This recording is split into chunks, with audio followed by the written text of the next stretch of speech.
오늘 말씀을 가지고 고난을 넘어 부활에 이르는 삶의 구체와 예수 그리스도라는 제목을 가지고 함께 은혜를 나누고자 합니다. 부활절이 이렇게 오면은 또 고난주간이 오면은 고난이 무엇인가? 여러분 혹시 질문 가져보십니까? 부활이 무엇인가? 예수 그리스도의 부활은 사실 역사적 사건이었고 또한 우리들의 구원을 이루신 놀라우신 하나님의 구원의 역사였습니다. 그래서 이 구원을 다른 말로 말하면은 부활이라고도 하고요. 또 영생이라고도 하고 하나님 나라 백성이라고도 하고 천국 백성이라고도 하고 하나님의 자녀라고도 합니다. 한국말이 어렵다고 그러잖아요. 그 표현이 다양하기 때문에 실질적으로 거의 비슷비슷한 내용들입니다. 그러나 우리가 구원받았음에도 불구하고 자녀가 되었음에도 불구하고 우리가 이 땅의 현실의 삶의 정황은 야곱이 표현했던 것처럼 험한 세월, 모세가 표현했던 것처럼 수고와 슬픔의 삶이 있다는 것입니다. 이러한 현실을 우리가 어떻게 해석할 것인가? 이사야를 통해서 잠시 은혜를 받고자 합니다. 특히 이사야서는 세 부류로 이제 나누거든요. 1장부터 39장까지는 원칙을 잘 지키면 복을 받는다. 원칙을 지키지 못하면 벌을 받는다. 우리가 소위 1차원적 세계관 질서라고 그럽니다. 이사야의 그 1장부터 39장까지 주제예요.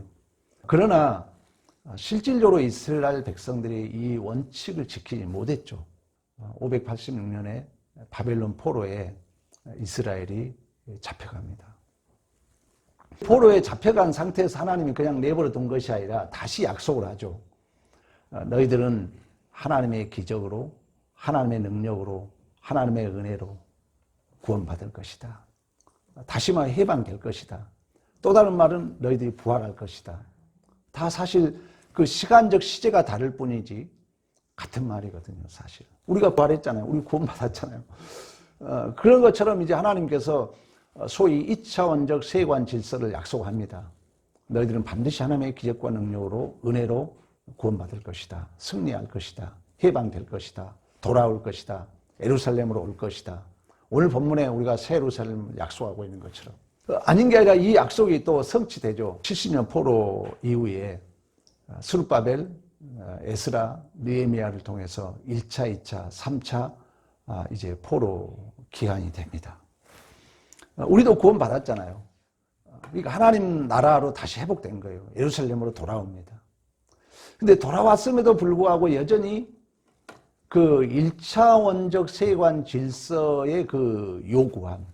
그러니까 다시금 원칙을 우리에게 요구하고 있고, 그로 인하여 한숨이 있고, 그로 인하여 눈물이 있고, 돌아왔음에도 불구하고 여전히 기근으로 어려움을 당하고, 또 성전을 재건하는 데 있어서 사마리아인들, 도비아라든가 산발랏이라든가 이런 사람들이 성전을 방해하고, 그래서 16년 동안 성전이 중단되고, 나중에 학개와 스가랴 선지자를 통해서 독려함으로 다시금 이제 성전이 재건됩니다만 우리의 삶도 마찬가지입니다.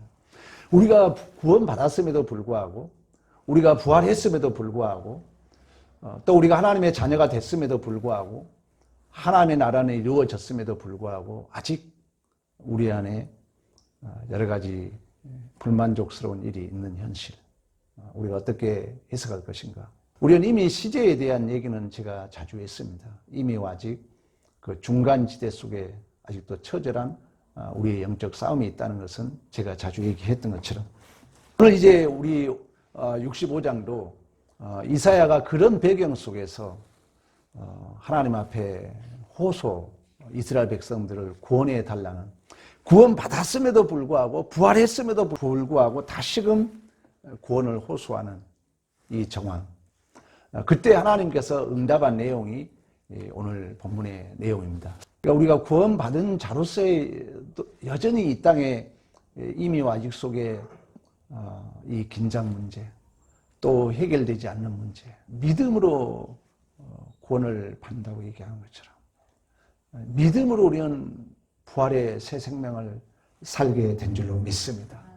그래서 이 하나님께서 그 약속의 이제 사실적 이제 증거가, 사실적 성취가 오늘 우리가 읽었던 내용은 이제 예수 그리스도로 말미암아, 예수의 초림으로 말미암아, 또 다시 예수의 재림으로 말미암아 성취되었고 성취될 것을 우리에게 말씀해 주고 있습니다. 17절 우리가 읽었던 내용부터, 보라 내가 새 하늘과 새 땅을 창조하나니 이전 것은 기억되었거나 생각하지 아니할 것이다. 우리의 구원이죠. 우리의 부활이죠. 그러면서 18절 19절, 그곳은 울음이 없고 기쁨만 있을 것이다. 20절 22절, 수명이 장구하며 자신이 수고한 열매를 먹을 것이다.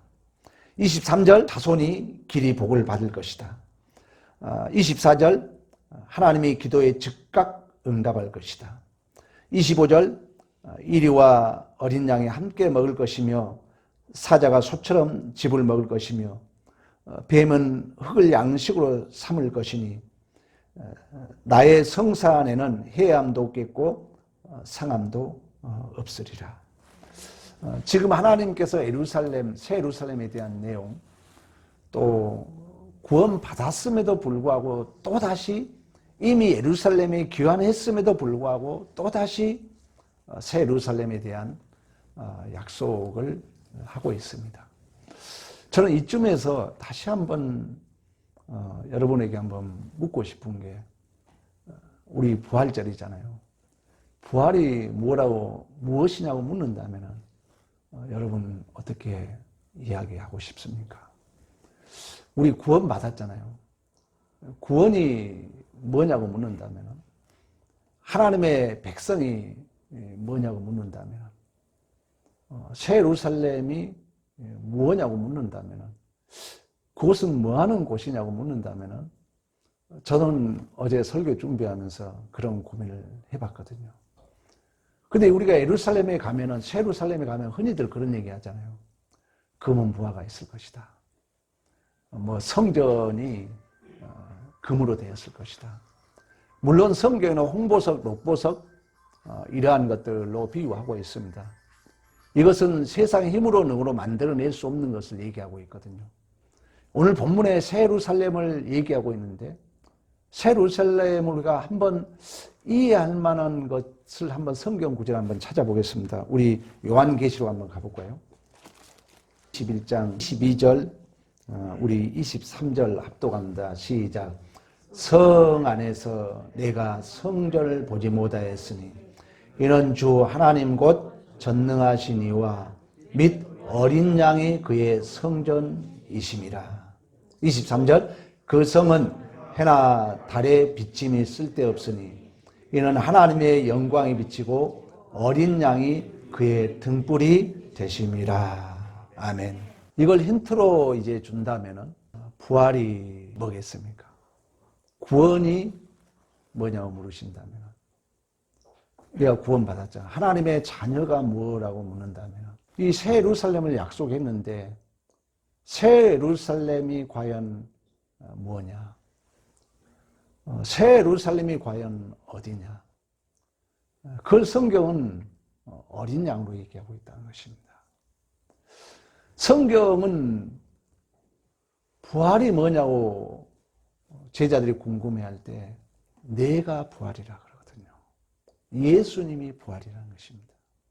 그래서 오늘 제목을 고난을 넘어 부활에 이르는 구체화된 삶, 예수 그리스도라고 오늘 제가 제목을 붙인 것처럼, 성경에 보면은 내가 길이라고 그래요. 내가 생명이라 그래요. 내가 바로 부활이라고 그래요. 또한 영생 또한 예수 그리스도를 아는 것인 줄로 믿습니다. 그래서 우리는 그 칼빈의 교리를 우리 장로교는 한마디로 기초를 해요. 칼빈이 뭐라냐면 창조, 구원, 생명, 부활, 영광, 승리를 예수 그리스도에게 담았다 그래요. 그리고 우리의 부활이 뭐냐? 예수라는 거라는 거예요. 내가 부활이고 생명으로 말씀했던 것처럼 예수님께서는 자신의 존재, 자신의 인생, 자신의 인격, 그 한 생애를 통하여 예수님의 그 존재 속에 구체화하신 줄로 믿습니다. 그래서 이 제자들이 부활을 보고 싶어 할 때, 부활한 예수님을 보고 싶어 할 때, 너 못자국 넣어보라면서 그 부활의 모습을 보여줬던 것처럼 추상적인 부활이 아니라 우리는 부활을 볼 수 있다니까요. 부활을 만질 수 있는 거예요. 그 실체가 바로 예수 그리스도인 줄로 믿습니다. 그러니까 예수님은 그 부활에 대해서, 생명에 대해서, 구원에 대해서, 영생에 대해서 우리에게 가르치고 주장하지 않고 자기 존재로서 보여주셨죠. 부활의 삶입니다. 부활의 삶. 이 예수만이 죄를 이기는 부활, 사망을 이기는 영생의 삶을 살게 된 줄로 믿습니다. 그래서 우리가 부활주의를 맞이해서 저는 여러분들에게 한번 묻고 싶고 저도 내 자신에게 물어봤어요. 네가 알고 있는 예수는 누구냐? 예수를 얼마만큼 알고 있느냐? 저는 내 자신에게 물어봤어요. 그와 더불어서 여러분 부모에게 효도하고 싶잖아요. 부모님에 대해서 얼마나 알고 있느냐? 근데 몰라요. 결국은 과정을 통해서 내가 결혼하고 내가 애를 낳고 그 삶의 과정 속에서 내 삶 가운데 어느덧 그 어머니가 내 안에 스며듦으로 말미암아 어머니를 알듯이 우리의 부활의 실존도 마찬가지입니다.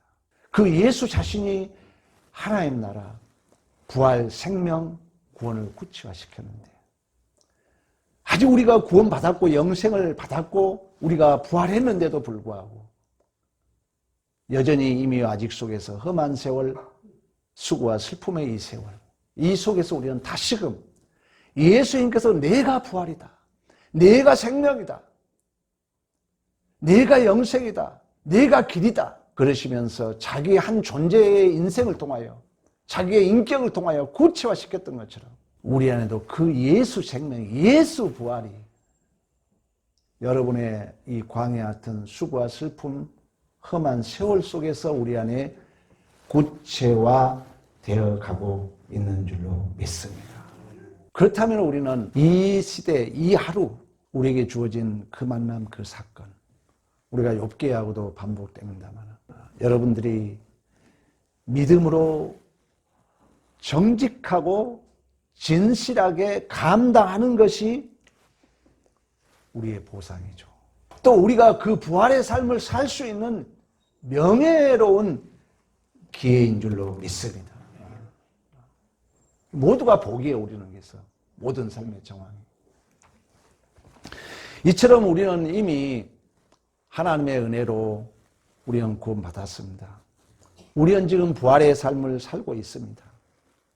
그러나 아직 여러분에게 원칙을 요구하고 있고 그 원칙 때문에 또 우리는 그 하나님께서 요구하는 심판과 보상 때문에 갈등이 있고 고민이 있고 거기에 또한 우리의 책임이 있는 것입니다. 그러나 우리는 예수의 증인이잖아요. 예수님께서 죽으시고 3일 만에 부활하신 그 일에 우리는 증인이고 그 증인된 삶을 감당하기 위해서 우리는 성령의 능력을 덧입은 줄로 믿습니다. 그래서 우리가 로마서 이제 그 7장에 가면 그런 얘기를 해요. 우리가 구원받았음에도 여전히 우리 안에 갈등과 고민이 있다는 거예요. 오라나는 공고한 사람이로다. 누가 나를 사망의 몸에서 건지리라. 그러니까 여러분 현실을 이해하지 못하면 완전주의에 빠져요. 이러한 현실을 정확하게 인지하지 못하면 인식론적 신앙에 빠진다는 것입니다. 그러나 우리는 아직 미완료가 있기 때문에 여전히 구원받았지만, 여전히 영생을 얻었지만, 여전히 우리는 부활했지만, 야곱이 고백했던 것처럼 험한 세월, 모세가 인생이 70이요 강건하면 80이요 그 연수에 자르는 수고와 슬픔뿐이라고 말씀했던 것처럼 그러한 삶이 있다는 것입니다.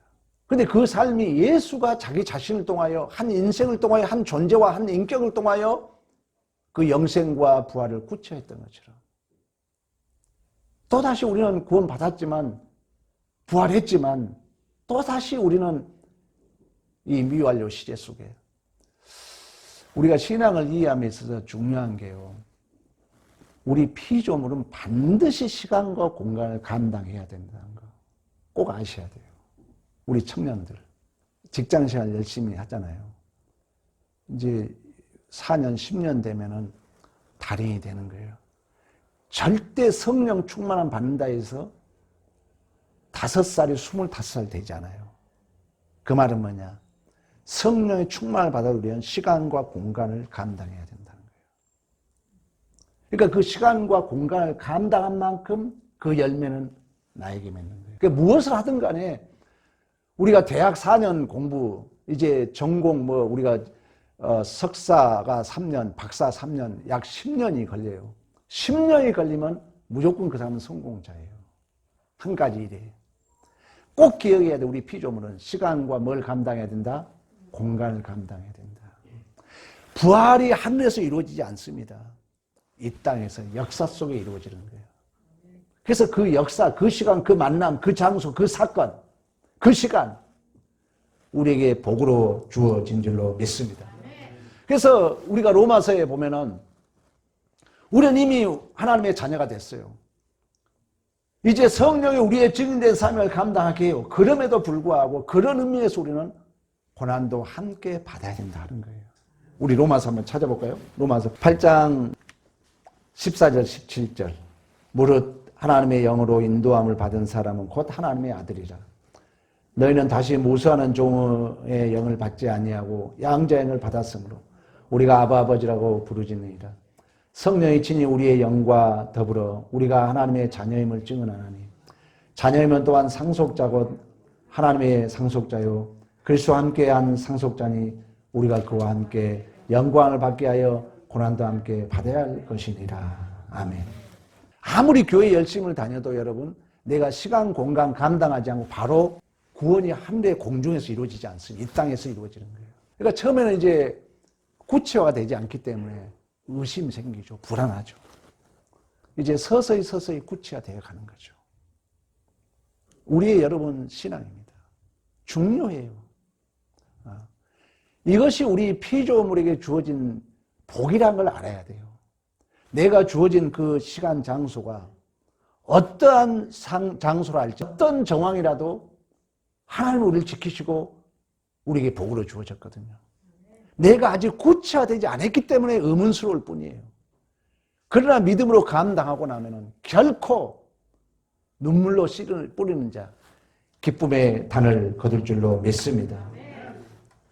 그래서 예수님께서 여러분 부활이란 뭡니까? 죄를 이기는 거예요. 부활이 뭐라고요? 죄를 이기는 거예요. 사망을 이기는 거예요. 그러면 예수님께서 이 땅에 오셔가지고 이 죄가 관영한 세상 속에 죄를 이기셨잖아요. 그러니까 이 죄와 사망을 예수님께서 이 땅에 오셔서 이기셨던 것처럼 여러분 우리가 죄를 이기고 사망을 이기는 부활의 삶을 살아야 되잖아요. 그 하나님께서 그 아들을 보내셔서 이 죄와 사망이 관영한 세상 속에서 죄를 이기고 사망을 이김으로 말미암아 부활 생명을 통해서 영광을 받으셨던 것처럼 또 다시 이 세상이 얼마나 무지하고 죄악이 관영합니까? 배신하고 조롱하고 그 현실에 우리를 다시금 보내졌다는 거예요. 그 현실에서 우리에게 하나님은 요구한 게 뭐냐? 부활 생명 살기를 원한다는 것입니다. 얼마나 힘들겠어요. 그러니까 예수를 알지 못하면은 그런 의미에서 예수가 부활이라는 거예요. 내가 생명이다. 내가 영생이다. 우리 아버지께서 이 제약이 관영한 세상 속에 독생자 예수를 이 땅에 보내셔서 그 죄를 이기고 사망을 이기신 부활 생명을 통하여 영광을 받으셨던 것처럼 성령이 오시면 뭐라고요? 그 증인을 감당하기 위하여. 또다시 우리 주님이 이 땅에 제가 관영한 배신당한 그 현장에 우리를 보내서 또다시 그 죄를 이기는 부활 생명을 통해서 하나님은 영광과 찬송을 받으시길 원하신 줄로 믿습니다. 그렇다면 배신당한 게 은혜죠. 조롱당한 게 은혜죠. 이 믿음을 가지면 성령이 이제 역사예요. 이제 여러분 은혜예요. 모든 게. 왜? 그 목적을 가지고 나를 보내셨다고 아는 자니까. 그래서 믿음은 아는 거예요. 불편하고 원망스러운 그 삶의 현장이 은혜죠. 왜? 그 속에서 반드시 우리는 시간과 공간을 감당한 만큼 그 열매는 나에게 구체화되고 있기 때문에 현실을 감당해야 돼요. 시간과 공간을 감당해요. 우리 피조물은. 그 현실을 감당하기 위해서 기도하는 거지. 원수를 피하기 위하여, 나를 조롱하는 자를 피하기 위하여, 이 못마땅한 현실을 피하기 위하여 기도한 게 아니라니까요, 여러분. 감당하기 위하여 기도하고 감당하도록 성령을 우리에게 허락하신 줄로 믿습니다.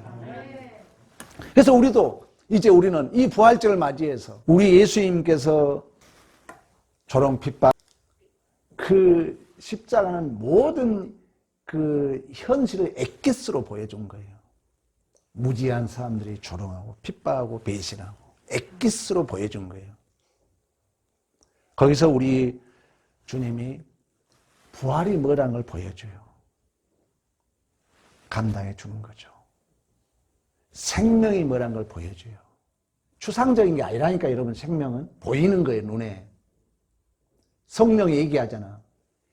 인간의 눈으로 볼 수 없는 것, 귀로 들을 수 없는 것, 마음으로 생각할 수 없는 것, 성령이 너에게 보이셨다 그래요. 성령 하나를 의지하면 부활이 보입니다. 생명이 보인 줄로 믿습니다. 보인다니까 여러분. 추상적인 단어가 아니에요. 예수께서 보여줬던 것처럼 우리의 한 존재 속에, 우리의 인격 속에 하나님은 또다시 담아내고 또다시 그 예수의 모습으로 보여지길 우리 하나님은 원하신 줄로 믿습니다. 그래서 성령을 보내주셨어요. 이런 삶이 여러분 뭐 힘들 것 같아요. 이제 조금씩 착실히 간다면 나도 모르게 굳혀야 된다니까요. 내가 어머니 은혜를 어떻게 알아요? 몰라요. 현실을 처절하게 살다 보면 어느덧 내 안에 어머니가 들어와 있는 거예요. 신앙생활도 마찬가지입니다. 인식하고 가면 이미 그건 아니에요. 인식론적은 뭐라 했어요? 철저히 인본주의라니까요. 있는 거예요. 그러나 아직 나는 몰라요. 태어나고 보니까 우리 어머니가 있더라니까요. 내가 다 이해한 게 아니라니까. 신앙생활은 감당하다 보면 어느 쪽에 성령이 내 안에 채워가는 거예요. 인식하면서 이미 신앙생활은 그건 가짜입니다. 다 내가 인식한 것은. 아니에요. 모르고 가는 거예요. 이해 안 되죠, 여러분. 가는 거예요, 그냥. 가다 보면 어느 날 안에 채워져요. 어쨌든 오늘이 부활의 아침입니다. 모든 날이 부활입니다. 저는 이 부활주의를 맞이해가지고 한 교회 목사로서 이런 얘기를 하고 싶어요. 하나님께서 우리를 향한 목적, 하나님께서 우리에게 믿음을 주시고 우리의 신앙의 최종적 비전, 저는 이런 얘기하고 싶어요. 그 하나님의 창조, 구원, 영광, 지혜, 능력, 명예, 생명, 영생, 부활, 그 모든 것의 충만이 예수 충만인 것처럼 여러분 고민해야 돼요. 예수가 누군가? 고민하면서 살면요, 예수는 만물을 통일시켜요. 만물을 충만케 해요. 그러니까 예수가 내 안에 채워지면은 다 돼요. 왜? 성령은 예수에게 주신 복을 우리에게 주기를 원하기 때문에, 예수의 복을 우리에게 묶어서 우리 안에 채우기를 성령은 원하신 줄로 믿습니다. 이 시대는 성령이 실제적으로 일을 하십니다. 여러분들이 예수 하려고 노력하면 돼요. 뭘 갖든 말든 어쨌든 간에 죄는 지향성이 있다 그랬잖아. 하마르티아, 죄는 뭐예요? 그 지향에서 벗어난 거예요. 그 지향, 내 마음이 예수만 향하면 돼요. 선이요. 그걸 선이라는 거예요. 아무리 내가 좋은 일하고도 예수와 멀어지면 죄예요. 죄라는 거 뭡니까? 원어적으로 하마르티아, 관역에서 벗어났다. 그 보이는 지향성이 틀렸다는 거예요. 죄예요. 내가 실수하고 내가 못나고 내가 잘못해도 내 지향성이, 내 관점이 예수를 향하면 선이라니까요, 여러분. 선이에요. 그러나 문제는 뭐냐? 그 지향성이 최종적 판명이 되기까지는 너희들은 심판을 보류하라 그런 거예요. 왜? 역사를 하나님이 이끌기 때문에. 그래서 우리는 내 손으로 내 입술을 가리게 된 줄로 믿습니다. 그래서 하나님께서는 오늘도 여러분 그 예수 충만을 우리에게 실제적으로 채우기 위하여 오늘 이 시간을 주셨고요. 여러분의 일상 그 하루하루를 주신 줄로 믿습니다. 그래서 이 부활이 이론적인 게 아니라 저 죽어서 천국 가서 부활이 아니라 이 땅에서 그 시간 그 장소에서 여러분이 머무는 그곳에서 부활 생명이 증언되길 원하신 줄로 믿습니다. 이 믿음이 갖는다면 여러분 이제 환경의 문제가 아니죠. 조건 탓하지 말라니까. 이 믿음이 있다면 어차피 우리는 죄가 관영한 곳에 버려졌어요. 어차피 배신과 조롱과 핍박이 있는 곳에 우리는 버려졌어요. 부활은 뭐라고요? 그걸 이기는 거라니까요. 우리 예수님이 이겨서 부활을 하셨던 것처럼 우리를 또다시 그 명예로운 복된 기회로 그곳에 우리를 허락하신 줄로 믿습니다. 그렇다면 이제는 조건 환경 문제 아니죠. 이 부활 생명 여러분 알고 있다면 진정한 자유인이 되는 거죠. 속상한 일이 있다니까요. 배신이 있어요. 이해되지 않는 일이 있어요. 그 모든 것을 예수님께서 자기의 인격 속에 존재 속에 구체했던 것처럼 이제 우리가 그 사명 감당해야죠. 그렇다면 그 사건이, 그 만남이, 그 배신이 나를 훈련시키는 삶의 일체 비결을 배우는 복 있는 기회라는 것이 믿음으로 받아들여진다면 이제는 어떤 환경과 조건은 문제가 아닌 줄로 믿습니다. 이제 내가 하나님의 자녀로서의 실력의 문제죠. 실력의 문제는 뭐라고요? 시간과 공간을 반드시 감당함으로 쌓여진 줄로 믿습니다. 그래서 우리에게 광야를 주신 거예요. 우리 욥기를 잠깐 들어볼까요? 그래서 여러분 이해되지 않는 산염소, 들나귀, 들소, 타조, 말, 매, 독수리, 베하모, 하마, 니오, 야단, 악어, 하마 같은 인생이 나를 딱 가로막고 있는 거예요. 그러나 그걸 도망치는 것이 아니라 그걸 견디고 몸부림치면서 견뎠을 때 너는 대리자다, 대장부다, 내 아들이다, 청직이다, 대리자다, 주인공이다. 구원이죠 이게. 부활이죠 이게 여러분. 뭐 부활이 추상적 단어가 아니라니까요. 보여지는 거예요. 부활이죠. 이제 이 삶을 살게 되면요. 저는 목사로서 이제 조금씩 보여요. 인생의 삶의 일체 비결을 배운 자로서 이제 조금 우리 자녀들도 있고 죄송합니다만 또 여러분들한테 제가 죄송해요. 제가 일찍이 실력을 가졌더라면 우리 성도들이 더 행복했을 텐데 제가 실력 없는 저하고 오늘날까지 견뎌준 게 저는 감사하고 또한 우리가 믿음으로 해석하면 그게 다 은혜죠. 어차피 우리는 그 시간 그 장소를 감당해야 된다는 거. 그러나 이 진리에 대한 지식이 성령의 능력을 발휘하게 한다. 존 오웬 목사는 그런 얘기를 했어요. 지금의 능력은 성령이 역사하는데 이 성령은 진리에 대한 지식이 없으면 성령의 능력은 소용이 없다고 그랬어요. 그래서 여러분들이 이 하나님을 아는 일에 좀 더 관심을 가지셔야 돼요. 그러게 되면 성령이 실제적으로, 주도적으로, 대표적으로 원동력이 되어 주실 줄로 믿습니다. 하나님이 이 땅에 어떤 성과를 여러분 만들기 위하여 독생자를 보내주신 것이 아니라 바로 부활의 주인공. 보이는 거라니까 부활은 여러분. 이제 우리가 하나님 나라 백성. 이러한 삶을 위해서 이러한 우리의 존재와 인생을 위하여 우리 주님이 보여줬어요. 내가 부활이다. 내가 생명이다. 내가 길이다. 내가 영생이다. 보여줬던 것처럼 또다시 이 제약이 관영한 세상 속에 우리를 통하여 그 하나님의 나라의 영생, 부활, 생명을 우리 하나님은 구체적으로 증언되기를 원하신 줄로 믿습니다. 이 복을 아는, 이 명예로운 이 가치를 아는 오늘의 부활절이 되기를 간절히 축원합니다.